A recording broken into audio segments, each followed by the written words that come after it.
परळींनी लोकशाहीची एकूणच गनिमा ठेवली होती देशभरात, त्या परळीमध्ये असं दुर्दैवी आहे हे प्रकार जे घडलेत ते. हे बापरे.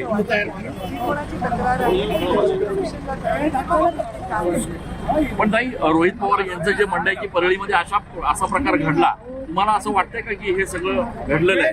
असं घडलं असतं तर मी नसते. 5वी लोकसभा आम्ही हँडल करतोय आणि आतापर्यंत जेव्हा विरोधी पक्षात होतो 15 आमदार लावले तेव्हा ते असंच म्हणाले होते. त्यांचा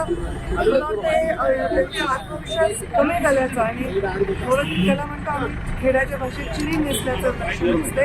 आणि निवडणूक झाल्यानंतर अशा घटना घडल्या असं त्यांचं म्हणणंच त्यांचा आत्मविश्वास आहे. एक रोहित पवार यांनी अशाच पद्धतीचं जे वक्तव्य आणि ट्विट जे आहे ते संजय विखे यांच्या संदर्भात पण केलं होतं. पैसे वाटले जात आहेत, पैसे पकडून देतोय आम्ही, अशा पद्धतीचं ट्विट त्यांनी त्या निवडणुकीत केलं होतं.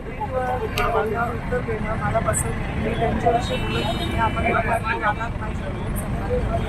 आता मला जे बोलायचं भाषण